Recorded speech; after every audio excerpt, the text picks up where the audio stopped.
Hey everybody, welcome back. And today I want to talk about two of my all-time favorite smartphones of 2024. And this time I'm going to talk about the iPhone 15 Pro Max and the Google Pixel 9 Pro XL. Obviously, these phones are very different, but at the same time, they do have some similarities, and I do think one phone is truly better than the other. Let's get right into it. Let's kick it off with the build quality with the iPhone 15 Pro Max. You're getting a beautiful matte titanium frame that's nice and curved and feels great in the hand. You're getting Corning glass front and back with Apple's own ceramic shield technology. And with the Pixel, you're getting a polished aluminum frame with Gorilla Glass Victus 2 front and back. Both phones feel great in the hand. They're both the exact same weight according to the specs, sitting at around 221 grams. And they have very similar IP68 water and dust resistance, the only difference being that the iPhone can do 6 meters at 30 minutes and the Pixel does 1.5 meters for 30 minutes. Bottom line is both phones feel premium in the hand and are made of great build materials, but the iPhone does feel like it's built better. That's just the fact of the matter. And not only that, but something very important to note is that the base model iPhone 15 Pro starts off at 256 gigabytes of storage. The Pixel starts at 128 gigabytes of storage. Now, that display. Oh my goodness, the displays on both of these phones are absolutely amazing. So on the iPhone, you're getting an LTPO Super Retina XDR OLED, 120 Hz, 1000 nits of regular brightness, and 2000 nits of peak brightness. For the resolution, you're coming in at 1290 by 2796 pixels, which is a pixel density of 460 ppi. The Pixel, on the other hand, has an LTPO OLED 120 Hz, 2000 nits normal brightness, and 3000 nits of peak brightness. The resolution you're getting is 1344 by 2992, and that comes with a PPI of 486. Both phones are incredibly beautiful, have bright, poppy, vibrant colors, but it is clear that the Pixel wins hands down when it comes to peak brightness. For someone like me who's in Florida with the bright Florida sun, you're going to be able to see a lot more detail in direct sunlight with the Google Pixel Pro 9 XL. One last thing I wanted to mention is that for the camera module for the front display, you're getting a pinhole in the display. For the iPhone, well, because you have the facial recognition hardware, they're using a software feature to cover the hardware up, and that is the dynamic island. We're going to talk more about this and why it is actually a good thing in certain ways, but when it comes to looking at your content, in my opinion, I much prefer the pinhole design because I find that the dynamic island is way too much in the way to the content that I want to watch. Now, let's get into the camera. Both of these devices have amazing cameras. I do think that one has the edge, but let's just do a quick spec comparison as you can see on your screen, and let's just get right into it. I'm going to take some photos in normal brightness and in low light indoors and outdoors, as well as a video, and you tell me down below, which phone do you think did a better job?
Filming 4K 30 in the iPhone 15 Pro Max with lawn people in the background, so just sorry for that.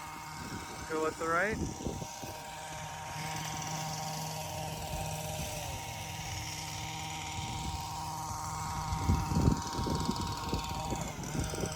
And then to zoom in on the tree, you got 2 times, 5 times, back to 1, 0.5.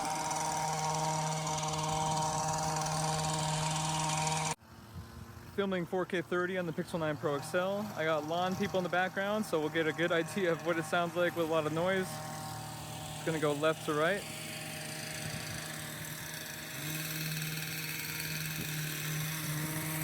Back to the center there. And then we'll zoom in on the tree. Got 2 times.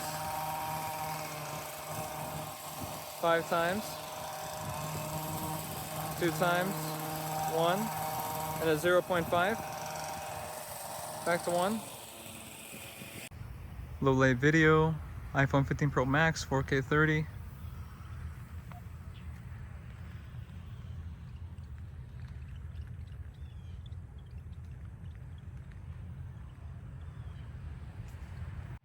Low light video from the Google Pixel 9 Pro XL at 4K 30.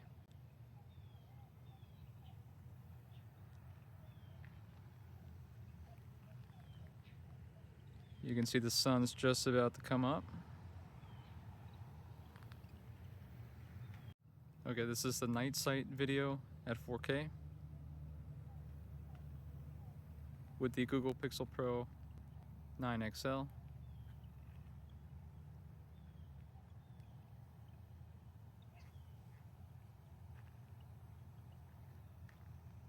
Along with the camera, just as important can be your sound quality. So here's a quick test of the speakers.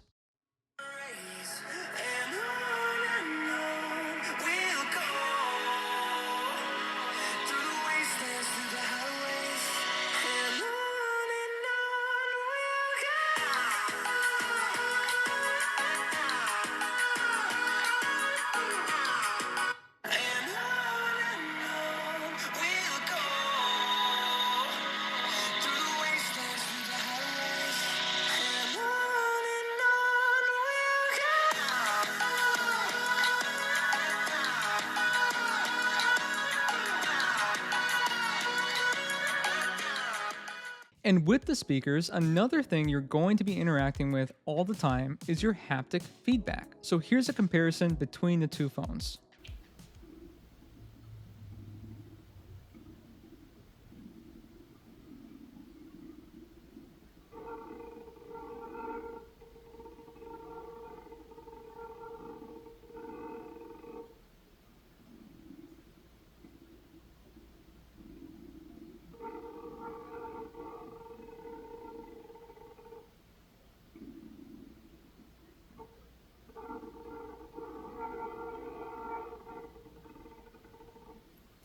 Let's get into the battery.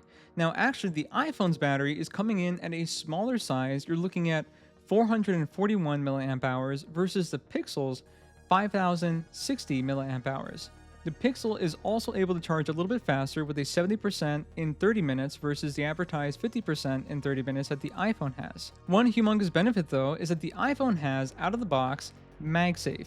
Even though it can only charge at 15 watts, almost everyone knows by now that it is truly amazing. It is so good that the vast majority of Android users are finding any way they can to install MagSafe cases and MagSafe accessories onto their Android devices, because that's how good it is. Now, when it comes to real world use, this is going to vary depending on every single person, but in my personal experience, I get around 9 to 11 hours of screen on time with the Google Pixel 9 Pro XL.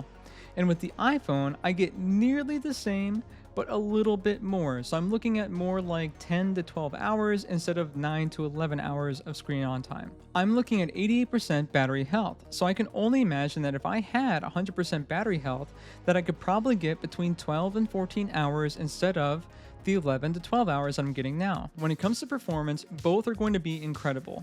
Yes, the Apple chip is going to be significantly quicker on paper, but in personal use, you're not going to notice a huge difference. The bottom line is that Apple is the owner of iPhone, Google is the owner of Pixel, so both devices are at their most optimized form.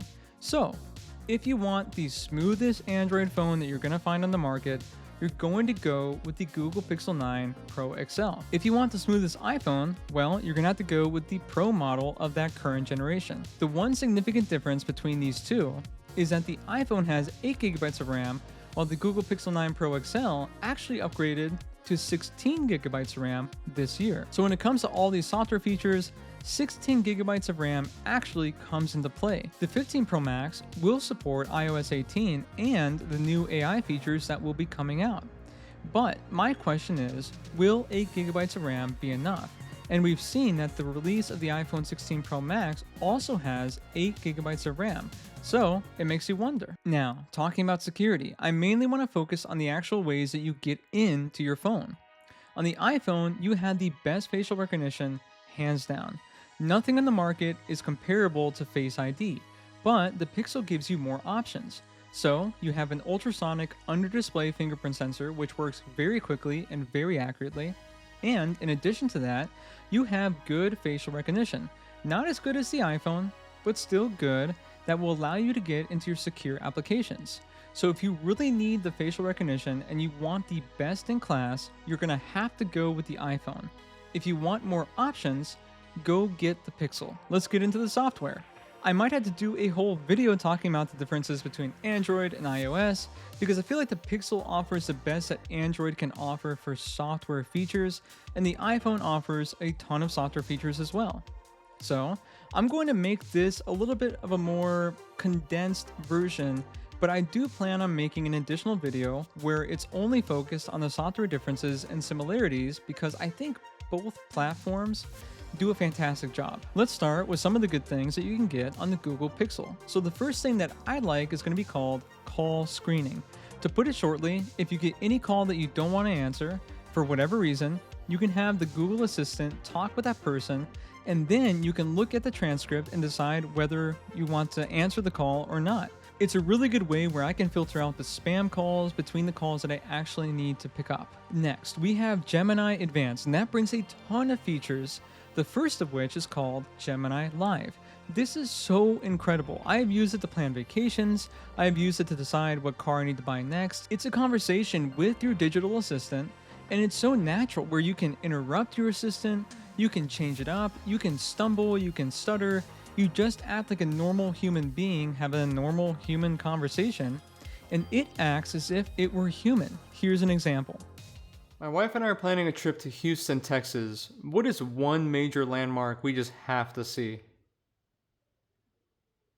If you want a classic Houston landmark, Space Center Houston is a no-brainer. It's where they train astronauts, and it's got tons of cool exhibits about space exploration. You can even check out some of the actual spacecraft they've used on missions. Oh, that's cool. I guess it'd be like Johnson Space Center or something. How much does that cost? That's right, the official visitor center for NASA's Johnson Space Center is Space Center Houston. Tickets typically run between $30 to $50 per adult. You might be able to find discounts online, so it's worth checking before you go. Kids' tickets are usually a bit cheaper. Are there ever any astronauts there that might sign photographs or anything?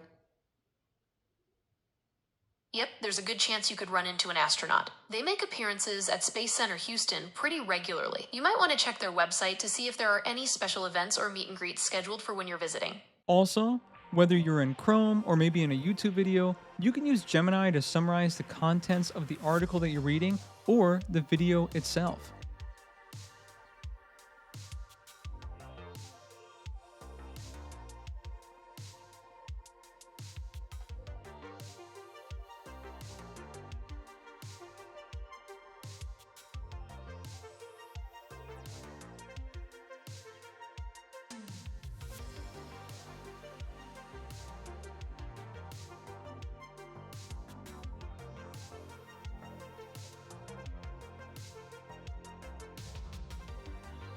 Gemini gives you a lot of ways that you can edit your photos. The first thing you can do is do things like change the background of the sky and just change it to how you want it to be. Also, you can use a function that Google's referring to as reimagining your photo, where you can add things or change the background of a photo. Maybe you want to make yourself on the beach or in a different country.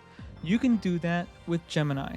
And the last thing they have is called Pixel Studio, which kind of works as if it were ChatGPT, where you can create your own AI-generated images. And of course, how could I forget about the classic Pixel features such as Magic Eraser, which works in real time and does an incredible job and is very accurate. And that's a feature that I enjoy on a daily basis. Another one is called the Now Playing feature, which if there's a song in the background, it will listen to that song and then provide the name of the artist and the name of the song on your lock screen. I can then open up my phone and go straight to that song in YouTube, Apple Music, or Spotify, whichever one you use. There's so many more things you can do with the Pixel and Android in general, but I would say those are the most important features to me personally, and I use those all at least on a weekly basis. Now, let's get into the iPhone because it has a wide variety of cool things about it as well. Now, am I going to get into every single feature of the iPhone? No, but for example, things like FaceTime and iMessage, yeah, we all know they're incredible, and I really want to get into the things other than the obvious ones. Let's start with the action button. Now, when they took away that iconic mute switch that they always had since the very beginning, I was a little hesitant to how this was going to work out. But the action button actually makes it so your phone is more of a tool instead of just a fancy device that you use your iMessage and FaceTime for, which in my opinion is normally an attribute I would give Android, so I think Apple did a good thing with the action button. You can set this up with a wide variety of things, but what I like to do is I like using my shortcuts and then tagging it to the action button. Look at all the things that you can do with this thing. With the iPhone, what you can do is, after you take the photo, you can actually make it a portrait photo or keep it as a regular photo. I think that's an incredible feature, and it works so well that at least as somebody who is not a professional photographer, it looks exactly the same as if I had taken the original photo in portrait mode. And lastly, let's talk about the thing that I ragged on initially, and that is the dynamic island. Now, I do wish that it was entirely software based and that it wasn't a software solution to a hardware issue. And hopefully in the future they can work on moving that facial recognition hardware under the display. But for the time being, this is an actual useful feature that Apple has figured out. I always talk about how on the iPhone I would love to have split screen, but with the dynamic island, it's not true split screen, yeah, but it is the next best thing. It has truly opened the doors to iPhone users and their multitasking. If I have timers going, or if I'm listening to music, or if I'm watching a video, it's tracking all those things within the dynamic island. I can switch between the different applications. Just clicking on the dynamic island, I can use it to get different functionalities of the application, almost like a widget, and admittedly, as an Android fanboy, it has truly made my life easier. And while I would still prefer to have, true multitasking like we have on the Androids, this is the next best thing, and I think it was a very clever way to hide the facial recognition camera module and to get rid of the notch. So I have to give it to Apple. This is a very intelligent software implementation. Hopefully, as the future generations come, we can start to decrease the size of the dynamic island or maybe just get rid of it entirely. So let's get to an actual definitive conclusion that so many YouTubers just can't come out and say in their videos. I am an Android fanboy. I will always choose Android over iPhone, and to me, the two best phones are the S24 Ultra and the Google Pixel 9 Pro XL. My preference is the Pixel, so for me personally, I will choose the Pixel over the iPhone 15 Pro Max. But the best phone in this competition for the average smartphone user, and remember, I'm not talking about budget options, I'm talking only about these two phones, it is hands down and unequivocally the iPhone 15 Pro Max, and that's coming from an Android fanboy. And you have no idea how much it pains me to come out and say that, but I have to be honest. The iPhone is better dollar for dollar versus the Google Pixel 9 Pro XL. That is the undeniable truth. And it doesn't really matter whether you lean towards Android or iPhone, this is the truth. So that's the video. If you like this video, please hit the like button down below and give me a subscription as well. And follow me along in this journey and put your comments down below. What do you think is the better device? And I will see all of you next time.